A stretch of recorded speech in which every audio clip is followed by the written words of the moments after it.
Irmãos, nós vamos continuar estudando sobre o pastorado. Na semana passada nós começamos um pequeno estudo aqui sobre os dois oficiais da igreja, de uma maneira um pouquinho diferente. Nossa intenção aqui não é um estudo, vamos dizer assim, técnico da questão, mas de nós podermos olhar para essas funções que foram criadas, esses cargos que foram criados na igreja, ainda no tempo dos apóstolos, por vontade de Deus mesmo, por determinação do próprio Senhor da igreja, Jesus Cristo.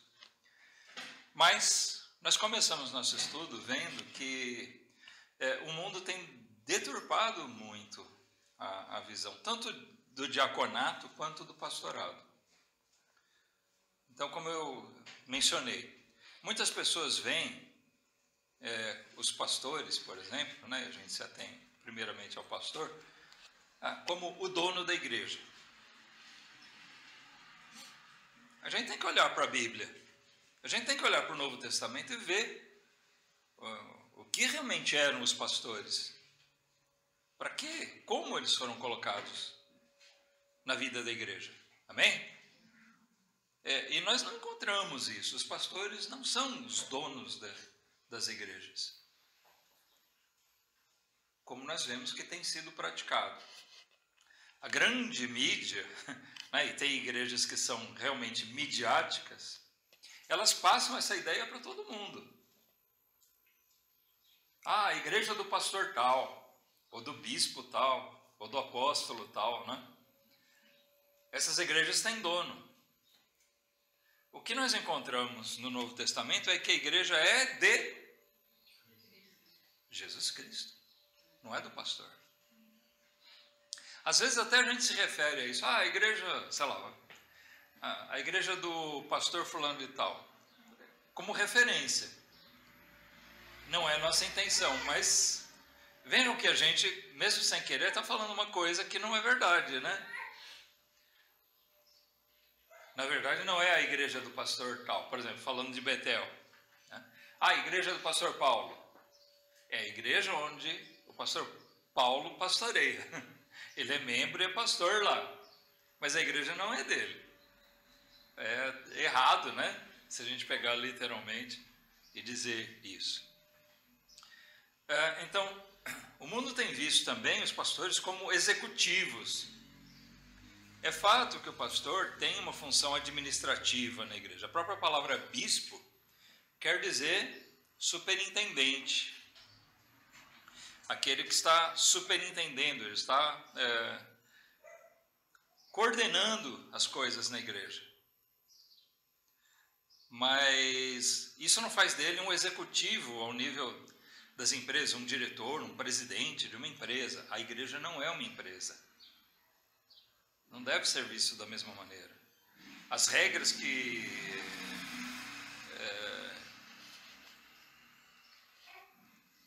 são aplicáveis a uma empresa não são aplicáveis, na maioria das vezes, a uma igreja. Uma empresa, por exemplo, tem metas. Seja qualquer empresa, uma empresa industrial, ela estabelece muitas vezes metas para atingir, para o crescimento. Até o final do ano nós queremos estar vendendo ou produzindo tanto, ou faturando tanto. Vocês já repararam que tem igrejas que passaram a estabelecer metas? Nós temos que atingir o número tal de membros. Então eles saem pegando qualquer um, Os jovens, os mancebos de qualidade, como a gente viu no texto aí, e até aqueles não de muita qualidade também. Para atingir meta de faturamento, nós temos que atingir as ofertas. Nossas ofertas têm que chegar a tanto. Precisamos tomar cuidado, porque os passos que uma igreja toma, muitas vezes, são passos de fé,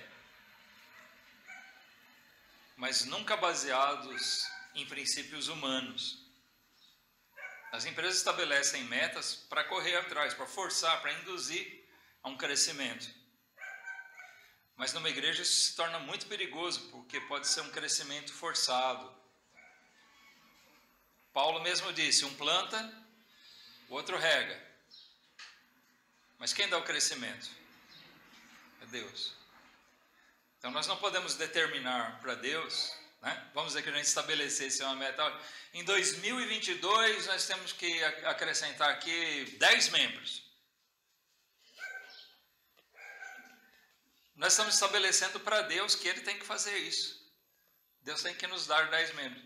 Ou então nós vamos pôr qualquer um aí, mesmo contra a vontade de Deus. Olha o perigo. Então, é o que muitas igrejas estão fazendo.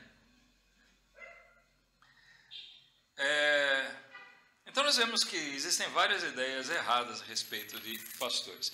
Nós vamos reler rapidamente aqui os textos que nós usamos na semana passada. 1 Timóteo 3.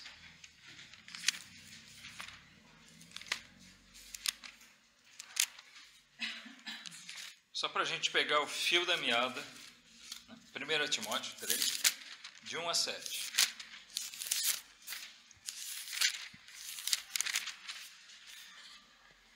Aqui, Paulo deu as qualificações que alguém que desejasse o episcopado, né, o pastorado, deveria ter. Então, nós vemos aqui como devem ser os que desejam ser pastores e os que são pastores. Ele disse, essa é uma palavra fiel. Se alguém deseja o episcopado, excelente obra deseja. É necessário, pois, que o bispo seja irrepreensível, marido de uma mulher, vigilante, sóbrio, honesto, hospitaleiro, apto para ensinar, não dado ao vinho, não espancador, não cobiçoso de torpe ganância, mas moderado, não contencioso, não avarento, que governe bem a sua própria casa, tendo seus filhos em sujeição com toda modéstia. Porque se alguém não sabe governar sua própria casa, como terá cuidado da igreja de Deus? Não neófito, não recém-convertido, né? Para que, ensoberbecendo-se, não caia na condenação do diabo. É necessário também que tenha um bom testemunho dos que estão de fora, para que não caia em afronta e no laço do diabo. Então a gente vê aqui que um pastor, isso faz um pastor, não é, mas ele fala muito bem. Por exemplo, né? Podem enxergar outras virtudes. Ele fala muito bem, ele deveria ser pastor. Olha, uma boa oratória não é tudo. É bom que o pastor tenha uma boa oratória? É bom, afinal, as pessoas vão ter que ouvir. Mas,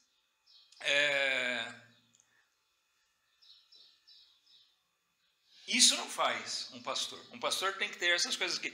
Eu não leio nessa relação alguma coisa que diga que tem que ter boa oratória. Ou saber falar bem. O mais próximo disso é o quê? Que ele seja apto a ensinar.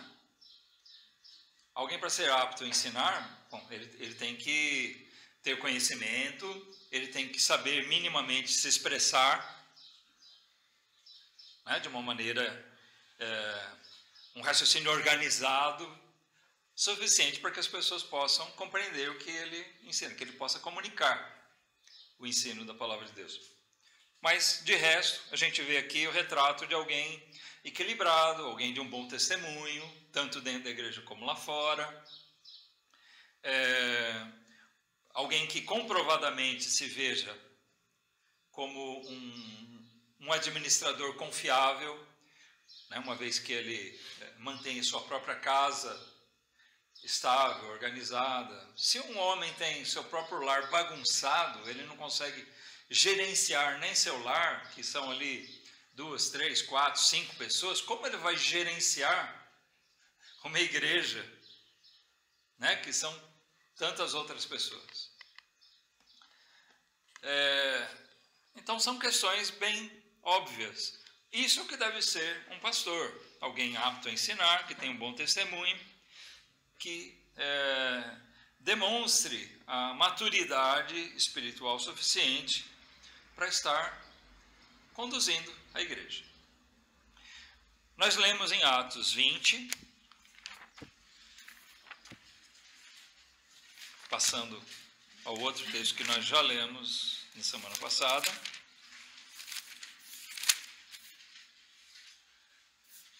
Atos 20. Então, aqui, quando Paulo falou àqueles pastores de Éfeso, versículos 28 até 32, a gente vê aqui qual é a responsabilidade de um pastor. Então, isso também a gente deve observar que o mundo tem deturpado muito. Qual é a responsabilidade? O que é pertinente ao cargo do pastor? Paulo deixa claro aqui, a exortação dele àqueles pastores: olhai, pois, por vós, né, zelem por vocês, e por todo o rebanho sobre que o Espírito Santo vos constituiu bispos, para apacentardes a igreja de Deus que ele resgatou com o seu próprio sangue. Só esse versículo aqui já resume bem a ideia, né? O pastor tem que ser alguém que se cuida espiritualmente para ele poder cuidar dos outros. E ele tem a grande responsabilidade, qual é? De apacentar, ou seja, de conduzir, de alimentar o rebanho que, na verdade, é a igreja de Deus. Não pertence a ele. É a igreja que Deus resgatou com o seu próprio sangue, ou seja, o sangue do seu Filho Jesus. Então o pastor tem uma grande responsabilidade de estar apacentando, e essa é a função dele, de apacentar a igreja de Deus. Pessoas que foram compradas pelo precioso sangue de Cristo. Amém? Então, é uma responsabilidade grande que o pastor tem. Essa é a função de um pastor: apacentar os crentes, os membros, alimentar com o ensino da palavra. Por isso ele tem que ser apto a ensinar, ele tem que alimentar com a palavra de Deus, e estar zelando, cuidando pelo bem-estar, né? Quando precisa ali um amparo, um puxãozinho de orelha, uma exortação, o pastor tem que estar acompanhando, ajudando as ovelhas, né? Não esquecendo que ele próprio é uma ovelha de Cristo. Ele faz parte do rebanho. Por isso Paulo diz que ele tem que zelar primeiro por ele mesmo. Olhai, pois, por vós, e assim por todo o rebanho. Um pastor que não cuida de si mesmo, da sua vida espiritual, certamente ele não vai estar apto para estar cuidando da vida espiritual dos outros. Concordam? É óbvio isso. O resto do texto diz aqui: porque eu sei, versículo 29, eu sei isto, que depois da minha partida entrarão no meio de vós lobos cruéis que não pouparão o rebanho, e que de entre vós mesmos se levantarão homens que falarão coisas perversas para atraírem os discípulos após si. Portanto, vigiai, lembrando-vos de que durante 3 anos não cessei, noite e dia, de admoestar com lágrimas a cada um de vós. Agora, pois, irmãos, encomendo-vos a Deus e à palavra da sua graça, a Ele que é poderoso para vos edificar e dar herança entre todos os santificados. Então, nós mencionamos aqui que nesse versículo 32, quando eles, agora, pois, né, depois de dito isso, que vocês têm que alimentar, vocês têm que ser vigilantes, porque aqui entra bem a ilustração do pastor, né? vão surgir lobos e o pastor tem que estar vigilante, atento para cuidar do rebanho, para proteger as ovelhas do lobo, ou dos lobos, né? Ele fala, então, quais são as armas, os recursos que o pastor tem? Quando ele diz aqui, encomendo-vos, ele está dizendo, voltem-se, eu encaminho vocês a Deus e a palavra da sua graça. É nisso que o pastor se apoia para fazer o seu trabalho, buscando a direção de Deus e enfiando a cara nesse livro aqui, né? Lendo e procurando extrair tudo que ele puder de melhor dessa palavra tão preciosa, porque essa é a ferramenta de trabalho do pastor, é a Bíblia. Mas só a Bíblia, muito estudo da Bíblia, sem direção de Deus, não funciona. E eu contar também, eu tenho Deus. Não adianta eu só orar, Senhor, me dá sabedoria para conduzir o rebanho, e eu não me pôr a estudar a palavra de Deus para alimentar. Não adianta. Então, essas duas coisas aqui. Essa é a responsabilidade do pastor, buscar direção divina e também extrair o conteúdo da palavra de Deus para poder alimentar, proteger, conduzir, sim, a igreja. Mas vamos adiante, então, nosso texto de hoje, né? Os nossos textos de hoje. Como devem servir os pastores? Nós vamos tomar por linha aqui um exemplo, um caso. O caso do apóstolo Pedro. Por quê? Nós sabemos que ele não era um simples pastor. Mas ele mesmo, sendo um apóstolo de Jesus Cristo, ele mesmo se chama de pastor, como nós vamos ver num texto aqui. Mas nós vamos começar vendo o que aconteceu antes. Só para relembrar, porque eu sei que vocês conhecem a história, né? Abrindo lá em Mateus 26,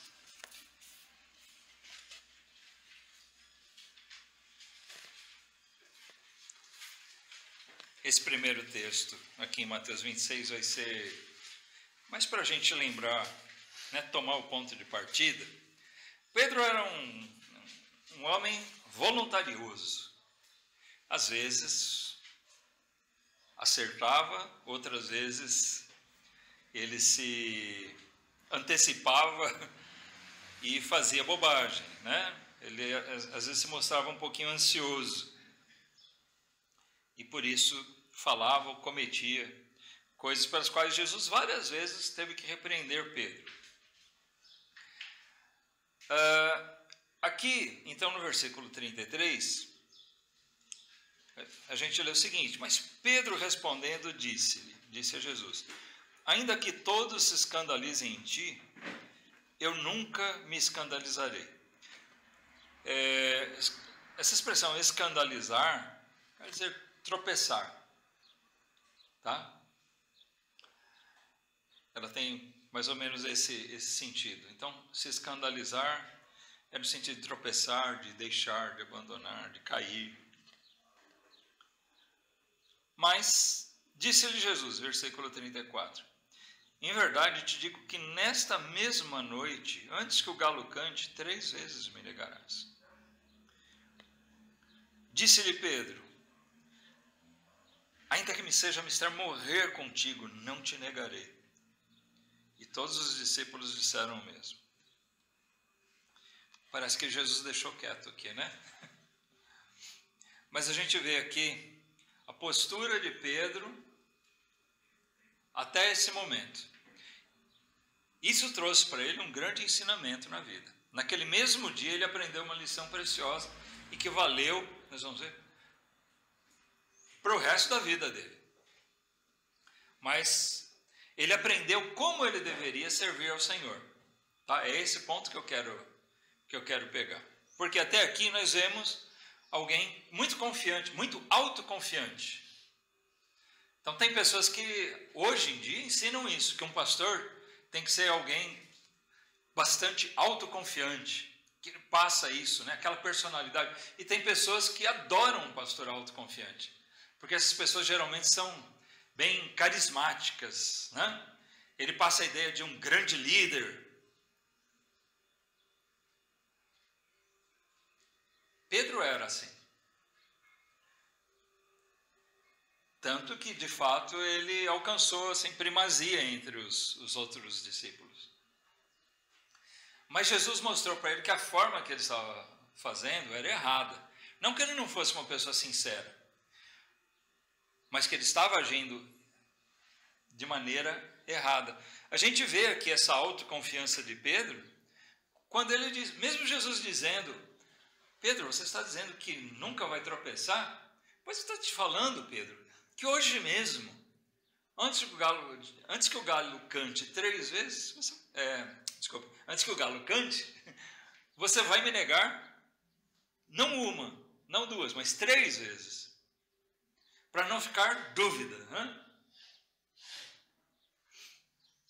E foi o que aconteceu naquela noite, porque nessa mesma noite, Jesus foi preso, foi levado para ser julgado já de madrugada, e foi o que aconteceu. Nós vamos ver o relato aqui em João, tá? Desse fato. Ou as consequências. Ele, de fato, negou Jesus. Nem vamos ler esse ponto, mas as consequências. Realmente aconteceu isso. Jesus sendo julgado, ele estava lá presente, e quando foi questionado, apertado, aquele que tinha dito, nem que eu precise morrer, nunca vou te negar, nunca vou tropeçar, pois ele negou. 3 vezes ele foi questionado e 3 vezes ele negou. E o que aconteceu? Quando ele percebeu, o galo cantou, veio à mente dele aquilo que Jesus tinha dito, ele saiu e chorou amargamente.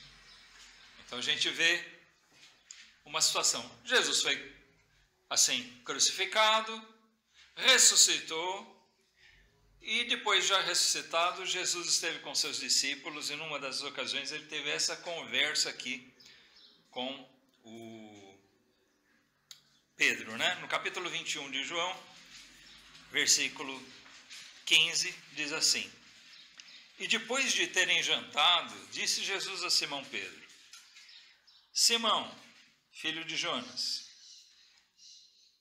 amas-me mais do que estes? E ele respondeu, ele ainda cheio da sua segurança, né?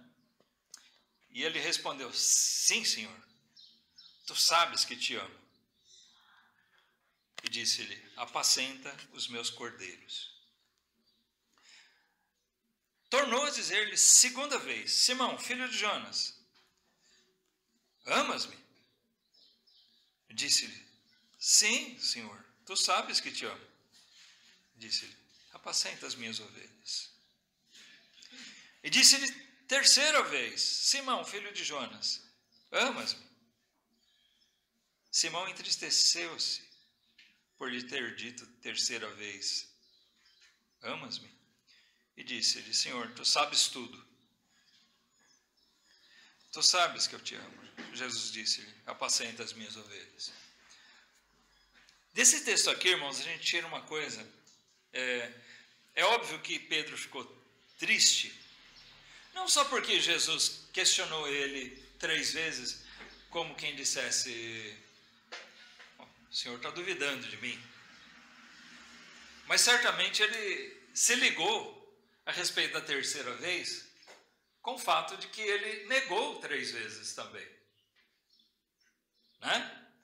Não é mera coincidência. Jesus perguntou 3 vezes, vamos dizer assim, para fustigar Pedro, para ele entender isso. A afirmação de Pedro era sempre positiva. Sim, Senhor, eu te amo, tu sabes que eu te amo.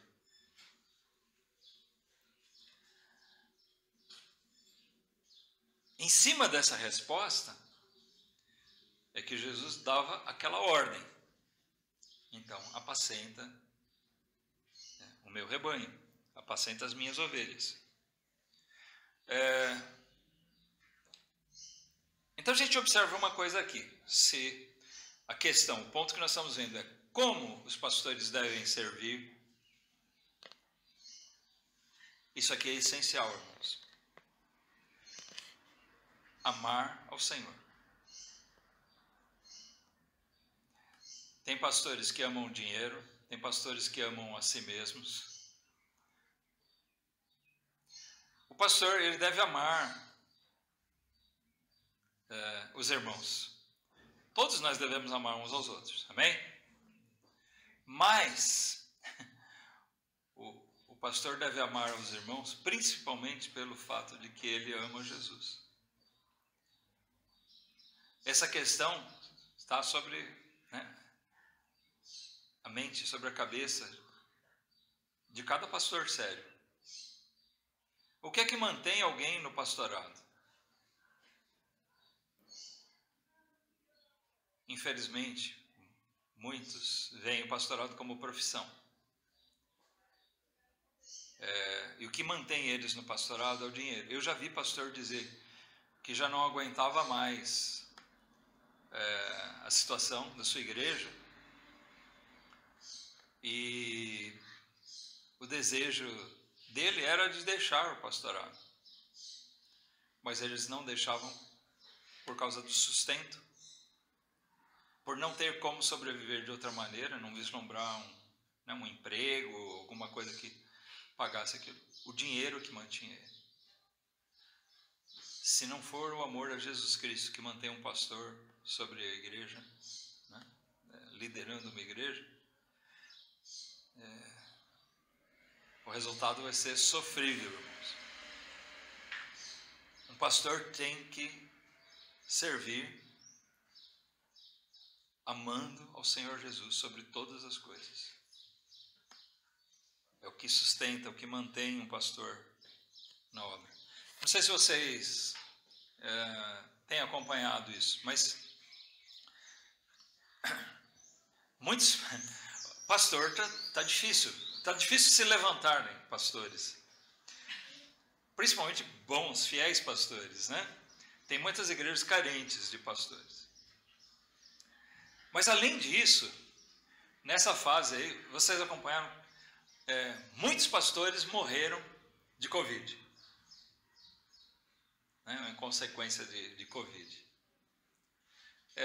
Eu vi um artigo até dizendo que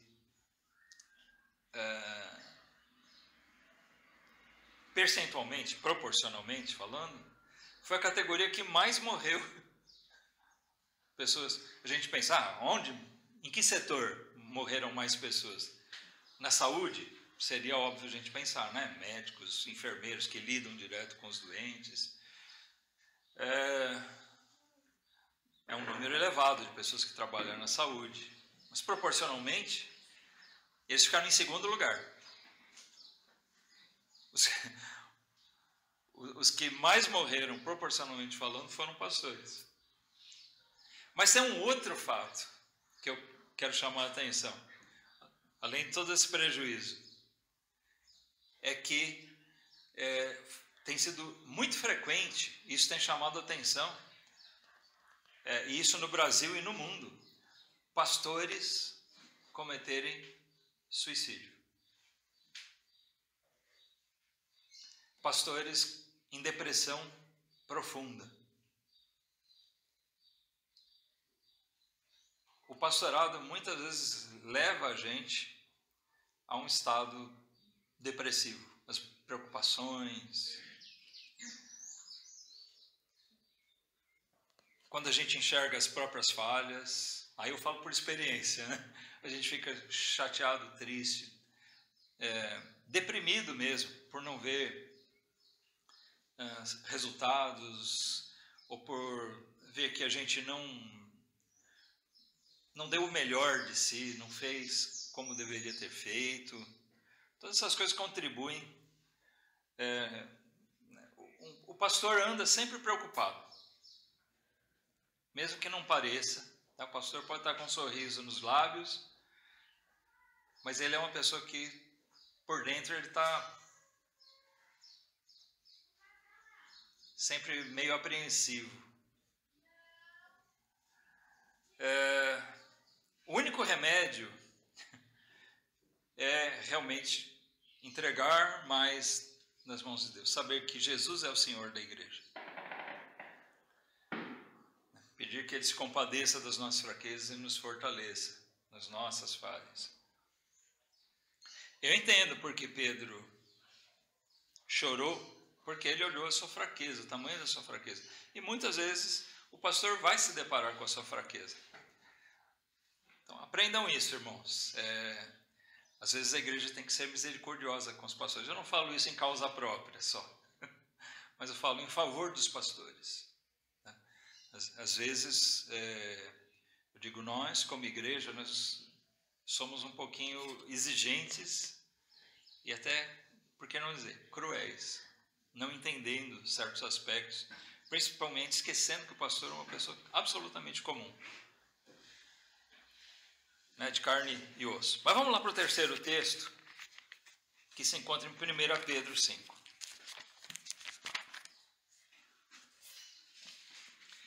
Anos mais tarde, aquele Pedro que por algum tempo, de fato, ele serviu como um pastor.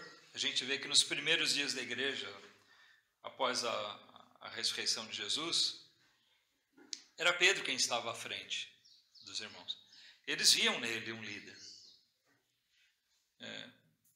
Nós vemos isso pelo relato, tanto de Mateus como principalmente de João. Eles viam Pedro como um líder. E Pedro era um homem simples, um pescador, um homem rude, né? Não era alguém que cursou aí uma universidade, né? Teologia, administração. O curso de teologia dele foi com Jesus mesmo. Mas ele não era uma pessoa assim, humanamente falando, preparada. Toda a condição dele foi aquela dada por Deus mesmo para ele. Não fez seminário, o seminário dele foi com Jesus Cristo, né? Mas ele adquiriu a experiência, aprendeu muito com aquilo que Jesus disse, aquelas palavras que Jesus disse para ele naquele dia, que nós lemos aqui em Mateus 26, foram assim poderosas para Pedro aprender como ele deveria servir ao Senhor. E mais tarde, então, ele escreve para outros pastores, presbíteros, bispos, anciãos, como queira chamar, é toda a mesma coisa, mas dizendo, né, exortando a eles, falando sobre como eles deveriam servir. E ele diz assim, então, olha, vamos ler, 1 Pedro 5. Aos presbíteros que estão entre vós, ou seja, aos pastores que estão entre vós, admoesto eu, que sou também presbítero com eles. Não lembram o que eu falei? Pedro se coloca na condição também de um pastor, de um presbítero. Então ele dirige essas palavras exortando a eles como alguém fazendo parte desse rol, desse grupo.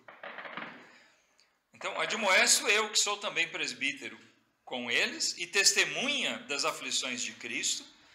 Isso aqui tipifica ele como um apóstolo, né? Testemunha das aflições de Cristo e participante da glória que se há de revelar. O que é que ele requer desses presbíteros?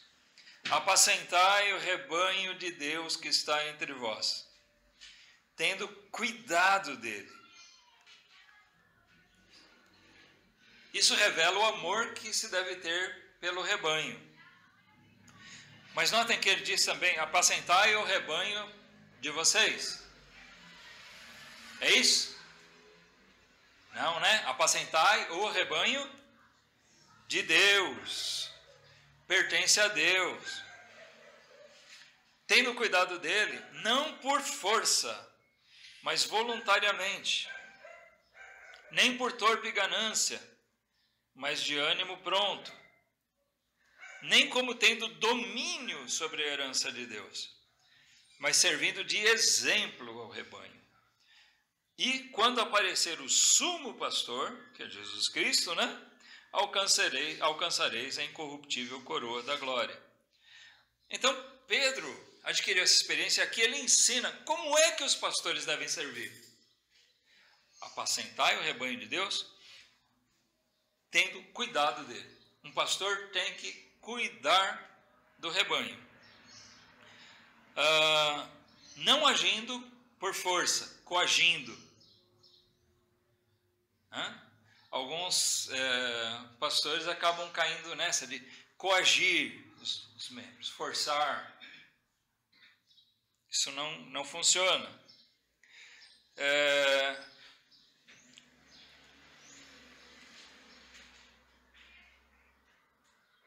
Então, não por força, mas voluntariamente, nem por torpe ganância.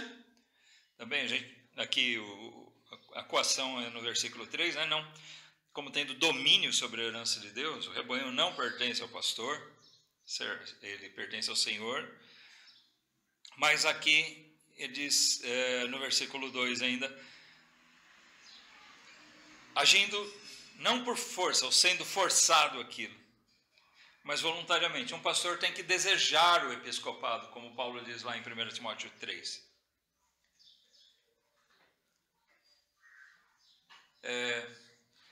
Vai ter muitas coisas que vão acontecer que vão desestimular alguém de querer ser pastor.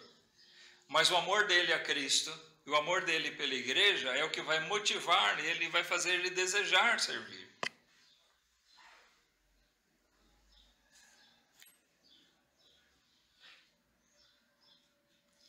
Não sendo forçado a isso, mas de vontade própria, ele deseja voluntariamente. Também não por torpe ganância, ou seja, visando dinheiro, visando bens, que é coisa que a gente tem visto demais, né? Pessoas servindo por questão de dinheiro. A gente já abordou isso, vendo o pastorado como uma fonte de renda, como uma profissão. Não, o pastor tem que ser alguém como Paulo, né, que sabe ter fartura, né, ter abundância, como padecer necessidade. Porque se todo mundo só desejar o bem bom, só vão ficar nas igrejas ricas, né?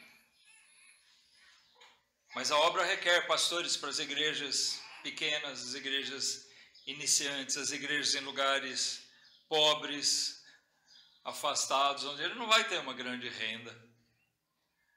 A igreja assume certa responsabilidade com seus pastores? Sim, nós vamos ver. Isso depende de cada situação, de cada lugar. Mas um pastor não deve servir a troco do salário. Bom, vocês querem que eu seja pastor? Tá bom, vamos ver. Quanto vocês podem me pagar? Se um pastor fizer essa pergunta, tira ele da lista. Não, esse candidato não serve, não. Vocês sabem que é assim em algumas igrejas, né? Os pastores são convidados a vir pregar, a igreja ouve vários, fala, nós gostamos do A, do C, do D, o B foi muito chato, descarga. Aí eles convidam esses para uma conversa. E essa conversa é como uma entrevista de emprego, onde entra até a questão, quanto vocês me pagam? E alguns rejeitam, né, por não ter. Ou tem pastores que trocam assim, eles usam uma igreja como trampolim para chegar a outras que paguem melhor, igrejas maiores. Ele assume um trabalho, não porque ele ama aquele rebanho, porque ele vê aquilo como um objetivo, trabalhar no meio daqueles irmãos. Mas ele vê aquilo como um trampolim. Bom, eu vou ficar aqui, essa igreja pode me pagar, sei lá, 2 salários mínimos aqui e tal, mas se eu fizer um trabalho legal, talvez a igreja, né, assim que abrir uma vaga ali, o pastor da outra igreja pode morrer, né? E podem me chamar para ir para lá. E quando chamam para uma igreja maior, ele vai sem nem pestanejar. Opa, lá vão me pagar mais. Um pastor desse não ama o rebanho. Ele age por torpe ganância. Tá? Estou relatando coisas aqui que acontecem, viu? Acontecem. Mas, justamente por isso, irmãos, o objetivo do nosso estudo aqui é olhar para o que é um pastor, como ele deve trabalhar, como ele deve servir, qual é a sua responsabilidade, biblicamente falando. Amém? Para a gente saber distinguir das coisas que rolam por aí. Tem muita coisa acontecendo bem distante da palavra de Deus.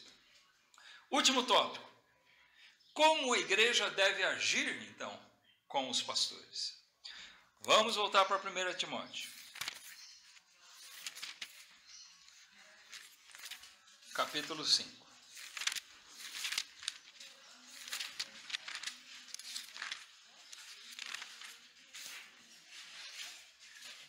Primeira Timóteo 5.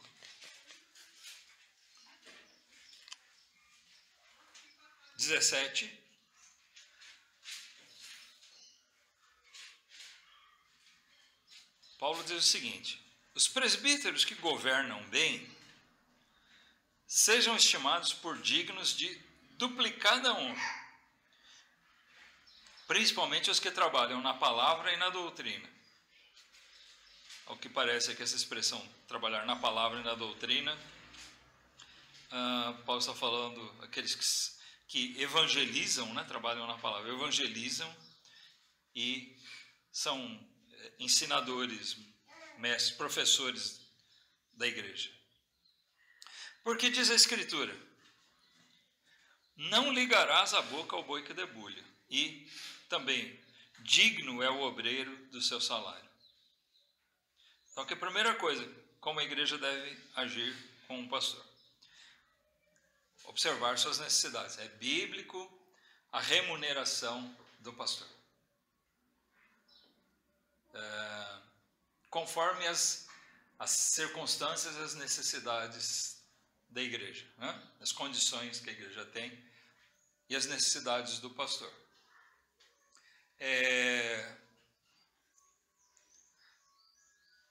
Aí teria um monte de coisas para a gente observar. Tem alguns pastores aí que eles ganham muito, tem outros que não ganham quase nada. O ideal é que um pastor, quando ele é remunerado, sustentado pela igreja, que ele tenha uma renda na média da igreja. Né? Nem ele ser o pobretão da igreja, nem ele ser o maioral, né? O ricão, né? O ricaço lá no meio da igreja. Mas ele está na média. A igreja deve enxergar esse parâmetro aí. Isso é o que basta. Mas eu chamo a atenção aqui para uma coisa que Paulo ensina, que os que governam bem, ou seja, aqueles que exercem bem o seu papel como pastores, que sejam dignos de duplicada honra. A palavra honra quer dizer recompensar. Tá? Então, quando você fala em honra, esse é o significado original de honra. Não é só exaltar uma pessoa. É um tipo de recompensa. Como você recompensa uma pessoa por aquilo que ela faz? Então, é devido honra ao pastor? Sim. Por que duplicada? Por que ele fala em duplicada honra? Porque são dois tipos, tá? Não é que ele tem que ganhar o dobro, porque ele não está falando só sobre recompensa material. Mas a primeira, né, dessa duplicada honra, a primeira honra seria o quê? A grande recompensa que um pastor preza. E eu digo aos irmãos, a maior recompensa que um pastor tem é em observar os frutos da sua pregação na vida dos membros. Tá? Um pastor sincero, todo pastor sincero, eu creio que ele vai se sentir extremamente frustrado, ainda que ele ganhe um salário bom da igreja, que ele receba uma boa oferta, mas se ele não ver os frutos do trabalho dele, do ensino dele na vida da igreja, esse vai ser um pastor frustrado. Tá? A primeira honra que é devida ao pastor é o respeito e a atenção àquilo que ele ensina. Afinal, ele foi colocado lá para isso. Tá? Quando eu estou ensinando os irmãos aqui, vários irmãos pregam, tá? Eu também prego. Deus fala por cada um de nós, tá bom? Não estou falando que fala só pelo pastor. Mas o pastor foi colocado na igreja para uma função específica que os outros não têm. A grande responsabilidade de conduzir a igreja recai ao pastor, recai sobre o pastor. Então o pastor está trabalhando num objetivo contínuo, em oração e a sequência dos ensinos, visando alguma coisa. O que acontece é que muitos crentes não dão a menor atenção, não dão a menor bola para o que o pastor está ensinando. Se você perguntar para alguns membros de igreja o que está sendo ensinado na escola bíblica, o que seu pastor tem pregado, não vão nem saber dizer. Talvez eles vão lembrar de uma pregação que foi divertida, que foi legal. Aquela que ele usou a ilustração tal, ou que ele falou disso ou daquilo, um assunto que foi do nosso interesse, mas não vão saber dizer que linha de ensinamento o pastor está dando, o que ele está tentando passar para a igreja. E se os membros não tiverem atenção nisso, a resposta em atitudes não vai acontecer. Estão entendendo? E a primeira honra que é devida ao pastor é essa, o reconhecimento prático do ensino dele. Pô, ele está aí ensinando. Todo mundo sabe que é frustrante você ensinar, né? Seja um pai para um filho, um professor, você ensinar e a pessoa não absorver nada. Não dá atenção. Para o pastor, pior ainda, tá? Agora, Paulo também ensina que existe uma duplicada honra, porque existe uma outra questão desse reconhecimento também material, porque se eles se dedicam, é bíblico que você não prenda a boca do boi que debulha. Ele está trabalhando nisso, ele está se dedicando a isso, então é lícito, permitido por Deus, que ele desfrute de alguma coisa em retorno, em recompensa disso. Certo? Eu, quando era o pastor na igreja em Betel, né, a igreja me dava uma oferta. Quando eu deixei o pastorado da igreja lá, imediatamente teve até irmãos que foram contrários, né, por entender que eu precisava.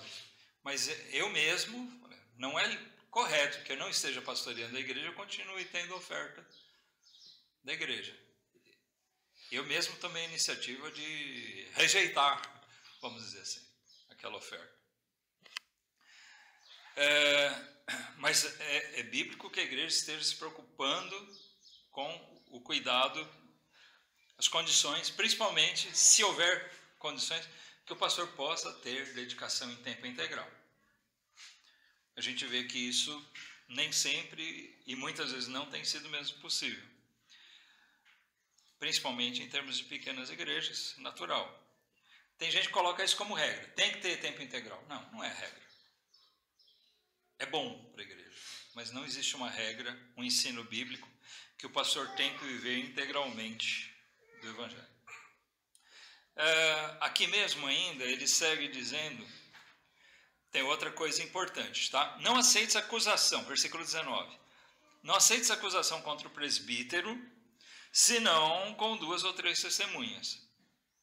Aos que pecarem, repreende-os na presença de todos, para que também os outros tenham temor. Existe uma coisa que rola no meio evangélico aí, que é a questão, não pode falar nada de certos pastores aí, porque ele é o ungido do Senhor. Ninguém pode tocar, né? Ninguém pode falar. Isso não existe. Tá? Agora, também a igreja não pode aceitar a acusação leviana. Tá? Por quê? O pastor, ele por força do cargo, ele acaba alcançando alguns inimigos, pessoas que não gostam.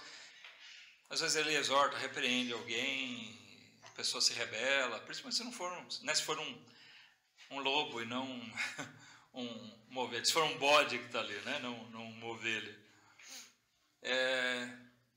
Então acontece isso. E às vezes essas pessoas acabam levantando acusações contra os pastores. E por vezes acusações falsas. A igreja não pode levar em consideração acusações isoladas. Por isso, Paulo ensina, olha, não aceite acusação contra os presbíteros, a não ser que haja 2 ou 3 testemunhas. Espera aí. Então, não é que ele é intocável, não. Mas tem que ser uma coisa palpável, comprovável. Nós vamos repreender ele. Só o irmão A que viu isso? Tem que haver outras pessoas que testifiquem daquilo. Aí sim. E como deve ser? Não pode tocar nele? Pode sim. Ele deve ser repreendido. E pior que isso, Paulo diz, o pastor deve ser repreendido não no gabinete, às ocultas. Ele deve ser repreendido na presença de todos, para despertar o temor. Tem pessoas que, de fato eu não vou cravar aqui, algumas pessoas dizem que ele deve ser repreendido na frente, perante outros pastores, para que os outros também não cometam os mesmos erros. Outros entendem que esses outros aqui sejam os outros membros da igreja. Eu entendo que sejam os outros membros da igreja, tá? Minha opinião. E se tiver outros pastores, claro, também perante eles. Mas um pastor ele não deve ser repreendido às ocultas. Eu já vi isso acontecer. O pastor cair em pecado grosseiro e alguns irmãos que ficaram sabendo tratar com ele à parte sem a igreja saber. Tipo, não, olha, vamos fazer um acordo de cavalheiros, você sai, mas a gente não fala nada para a igreja, você fica. É encobrir o pecado dele. Não, ele tem que ser, né? O pastor adulterou, nós vamos ter que tratar do caso perante a igreja. O irmão vai ser repreendido publicamente. Está desqualificado para o pastorado, né? Ou vamos dizer uma outra questão mais leve. Mas se ele foi leviano, de alguma maneira, ele deve ser repreendido. E, vamos dizer assim, o juízo para com o pastor é mais severo. Porque, afinal de contas, ele tem o dever de ser exemplo. Certo? Então, tem essas duas coisas a dizer a respeito dos pastores. Não aceite qualquer acusação. Mas se for uma acusação comprovável, a repreensão tem que ser feita perante a igreja. Ainda que tenha uma conversa prévia para apurar melhor a questão, tudo bem. Mas aí o caso tem que ser tratado diante da igreja. Sessão de negócios tem que ser posto publicamente. Até para que desperte o temor nos outros também. De que maneira? Se o próprio pastor está sendo alvo de uma repreensão dura por causa disso, né? Os outros membros vão ser levados a pensar. Então, se acontecer comigo, vai ser do mesmo jeito. Certo? Então, por isso, é exemplo aos demais. Então, a gente vê aqui, como agir com o pastor? Honra duplicada, respeito ao ensino, ao trabalho dele, recompensa material, financeira, dentro da necessidade, não atar a boca do boi, né? E o cuidado com acusações, apurar direitinho e tratar da maneira correta. Por último, para concluir, em Hebreus 13.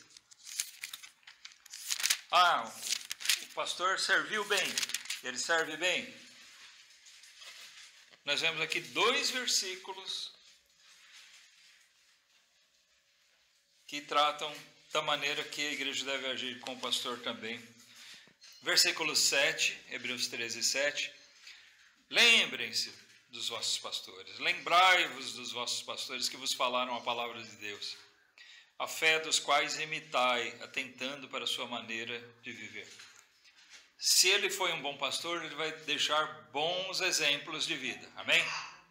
Então, mirem-se nisso, que seja um estímulo. Lembre-se do seu pastor, né, nas suas virtudes. Lembre que ele é carne e osso também, tal, mas como carne e osso, como ele serviu, ele se mostrou temente a Deus. Então, lembre-se dele, dos ensinos dele, olha, as palavras, né, que vos falaram, as palavras de Deus, imite a fé dele. No versículo 17 também, obedecei a vossos pastores. Notem, a gente tem que colocar esse obedecer aqui, fazendo um contraponto lá de Pedro, né? Pedro diz para os pastores não agirem como tendo domínio, sou o dono do rebanho. A obediência aos pastores é uma obediência que demonstra submissão a Cristo, pelo ensino da palavra. O pastor está ensinando a verdade, a palavra de Deus, então eu devo obedecer ele. Se o pastor mandar você fazer qualquer loucura, não obedeça o pastor, mas se o pastor mandar você fazer uma coisa, ensinar, né, uma coisa bíblica, vai e faça. Obedecei aos vossos pastores e sujeitai-vos a eles. Por quê? Sabendo que eles velam por vossas almas, como aqueles que hão de dar conta delas, para que o façam com alegria e não gemendo, porque isso não vos seria útil. Então, entenda por que obedecer, se sujeitar aos pastores. Sabendo, um pastor digno, ele não ensina as coisas porque é o que ele quer exercer poder, autoridade sobre a vida alheia, sobre a vida dos outros, mas simplesmente porque ele vela pelas almas. Irmãos, um pastor, eu falei que os pastores estão sempre apreensivos, porque os pastores velam pelas almas de cada um. Às vezes, você pode não ter ciência disso, né? Mas já teve coisa, por exemplo, que aconteceu aqui, assim que bateu lá, que o pastor Paulo ficou sabendo, já despertou preocupação nele. Opa, mesmo sabendo, o pastor Paulo está lá, tal, mas ele também quer cuidar. Por quê? Porque ele vela pelas almas. Entendeu? Esse é o papel de um pastor. Tá? Por isso é devido esse respeito, essa sujeição, essa submissão aos pastores na sua função, no seu papel que eles exercem na igreja. Então isso, irmãos, sobre os pastores, né? Como são os pastores, é isso. No domingo que vem nós vamos estar lá em São Paulo para culto de negócios, né? Mas na outra semana, então, nós vamos dar sequência com o estudo sobre os diáconos. O que é um diácono? O que faz um diácono, biblicamente?